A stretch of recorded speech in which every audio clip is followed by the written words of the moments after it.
और दोस्तों, स्वागत है आप सबका एक बार फिर से। आज मैं लेकर आई हूँ जीवन की कड़वी सच्चाई से रूबरू कराती हुई एक छोटी सी कहानी। तो चलिए शुरू करते हैं। वृद्धाश्रम में कई महिलाएं थी जिन्हें उनके बेटे या कोई ना कोई परिवार वाले छोड़ गए थे। ऐसे ही एक बुजुर्ग महिला को यहाँ आए 3 साल हो गए थे। वो अभी भी यह यकीन नहीं कर पा रही थी कि उनका बेटा उनके साथ ऐसा करेगा।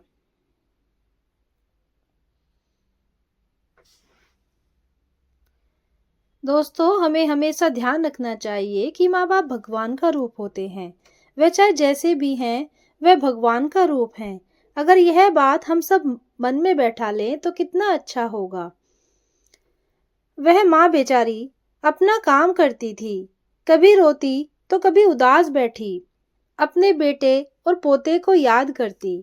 वहां उनके जैसी बहुत महिलाएं थी, लेकिन उन सभी ने अब यह मान लिया था कि उनका यही घर है। कहते हैं कि बचपन और बुढ़ापे में कुछ समानताएं होती हैं। कभी कभी बुजुर्ग भी बच्चों की तरह जिद पर अड़ जाते हैं। ऐसी ही जिद उन्होंने पकड़ ली कि उनके बेटे को बुलाएं। इस बार वो दीपावली पर अपने बेटे और पोते के साथ दिवाली मनाना चाहती हैं। कम से कम उन्हें देखना ही चाहती है। दिवाली के 4 दिन पहले ही उन्होंने खाना छोड़ दिया, खुद को बीमार कर लिया। उनका यह मानना था कि अगर वो ऐसा करेगी तो उनका बेटा यह सुनकर जरूर आएगा और उन्हें देखेगा। अब उन्हें क्या पता था, अगर उनके बेटे को उनकी परवाह होती तो वो उन्हें यहाँ ही क्यों छोड़कर जाता। आश्रम की देखरेख करने वाले राजीव ने उन्हें बहुत समझाया। यह नहीं था कि राजीव यह पहली बार कर रहा था। कभी कोई माँ अपने बेटे के लिए रोती तो कभी कोई। वो सबको संभालता, सबको दिलासा देता, कोशिश करता कि कौम जिससे मिलना चाहते हैं मिलवा दे। लेकिन उसकी यह कोशिश कभी कभी ही सफल हो पाती। उसने अभी भी अम्मा को हर तरह से बोला कि क्या मैं आपका बेटा नहीं हूँ? क्या मैं आपका ख्याल नहीं रखता? अम्मा कहती, रखते हैं, लेकिन मुझे अपने पोते को देखना है। फिर अम्मा ने उनके यहाँ आने की बात बताई। जब मैं यहाँ आई तब एक दिवाली पर उसने मुझसे पैसे मांगे थे। वह छोटा था, जिद करने लगा था।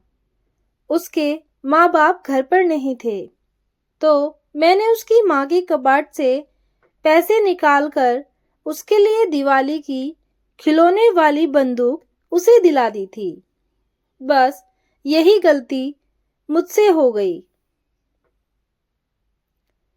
घर आकर जब मेरी बहू ने देखा तो उसने मुझ पर चोरी का इल्जाम लगा दिया। मुझ पर लगाया वो तो ठीक, पर मेरे पोते को मारा। मेरे सामने उसकी वो बंदूक भी तोड़ दी। बस मेरा बेटा उससे कुछ दिन बाद मुझे यहाँ छोड़ गया। अब मैंने यहाँ काम करके कुछ पैसे जमा किए हैं और मुझे मेरे पोते को इससे कुछ लेकर देना है। वो यह देखकर बड़ा ही खुश होगा। मेरा बेटा इतना बुरा नहीं है। कहना माँ बीमार है और अपने पोते को देखना चाहती है, यह सुनकर वो जरूर आएगा। राजीव ने माँ की जिद के बाद उनके बेटे को यहाँ बुलाना चाहा, लेकिन वहां जाकर पता चला कि अब वो यह शहर छोड़कर चले गए हैं और उनका कोई नंबर नहीं था। जो नंबर दिया था वो भी नहीं लग रहा था। राजीव अब यह बात जाकर कैसे उस अम्मा को बताए, यह उसे समझ नहीं आ रहा था। अम्मा तो जिद पर अड़ी थी, कहती थी कि अब अगर वो नहीं आया तो मुझे नहीं जीना। वैसे भी क्या है मेरे इस जीवन में ऐसा। राजीव ने आकर अम्मा से कहा कि अम्मा, तुम्हारा पोता दिवाली वाले दिन यानी कल सुबह आएगा और अब तुम खाना खा लो। अम्मा ने कहा, नहीं, वो आएगा तब ही मैं खाना खाऊंगी। मुझे वो खिलाएगा। दिवाली की रात भी आ गई। अम्मा इंतजार कर रही थी। तभी राजीव एक 7 साल के बच्चे को लेकर उनके सामने आया और अम्मा से कहा, अम्मा, देखो तुम्हारा पोता आया है। अम्मा ने बड़ी ही खुशी से अपना चश्मा लगाकर उसकी ओर देखा और देखकर बोली, यह तुम किसे ले आए हो? यह मेरा पोता नहीं है। माना कि मैंने उसे 3 साल से नहीं देखा, फिर भी तुमने ऐसा कैसे सोच लिया कि तुम किसी को भी ले आओगे और मैं उसे अपना पोता मान लूंगी? मैं उसकी दादी हूँ, उसे अच्छे से पहचानती हूँ। यह मेरा पोता नहीं है।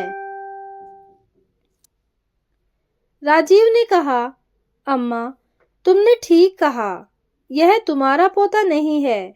पता है, पता है यह कौन है? राजीव ने उससे पूछा। बेटा, तुम्हारा नाम क्या है? लड़का बोला, सोनू। बेटा, तुम्हारे मम्मी पापा कौन है? लड़का बोला, पता नहीं।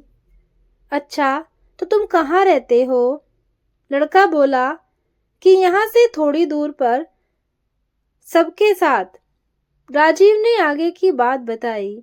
अम्मा, यह भी अनाथ आश्रम में रहता है। तुम तो बहुत किस्मत वाली हो अम्मा कि तुमने अपने माँ बाप, पति, बेटे, पोते सबको देखा है। इसे तो कोई छोड़ गया, बस ऐसे ही। देखो, फिर भी जिंदगी जीना चाहता है और कभी जिद नहीं करता। और इसके जैसे कई हैं जो वहां हैं। अम्मा, जो हो गया मैं जानता हूँ, वह भूलना बहुत ही मुश्किल है, लेकिन इस तरह कमजोर मत बनो और खुश रहो। सोचो कि ऐसा ही होना था। तुम्हारे पास अच्छी यादें हैं, चेहरे हैं, तुम उनको याद करो।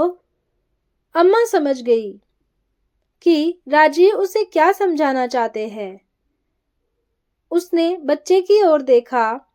मासूम सा बच्चा चुपचाप अम्मा की ओर देख रहा था। राजीव ने खाने की थाली मंगवाई और कहा कि तुमने कहा था कि तुम अपने पोते के हाथ से ही खाना खाओगी। देखो, यह तुम्हारा पोता ही तो है। अम्मा ने उस मासूम बच्चे के हाथ से खाना खाया और उसने जो भी पैसे जोड़े थे वो सब उस बच्चे को दिए और कहा कि जो तुम्हें पसंद हो वो ले लेना। अम्मा ने जीवन की कड़वी सच्चाई को स्वीकार कर लिया। अब वो उस समय को याद करके दुखी नहीं, बल्कि उस समय की अच्छी यादों को याद करके खुश रहती है। राजीव के एक सहयोगी ने उससे कहा कि तुम बहुत ही अच्छा काम कर रहे हो। तब राजीव ने कहा कि मैं नहीं चाहता हूँ ऐसा काम करना। मैं नहीं चाहता कि यहाँ कोई भी बेसहारा माँ यहाँ आए, कोई बच्चा किसी अनाथ आश्रम में जाए, किसी को मेरी जरूरत ना पड़े। मेरे पास माँ नहीं है, मुझे उसकी इतनी कद्र है। यह कद्र सभी को हो, ऐसा मेरा मानना है। तो दोस्तों, ये थी एक छोटी सी और प्यारी सी कहानी। आपको कैसी लगी कमेंट करके जरूर बताना और कहानी को पूरा सुनने के लिए धन्यवाद।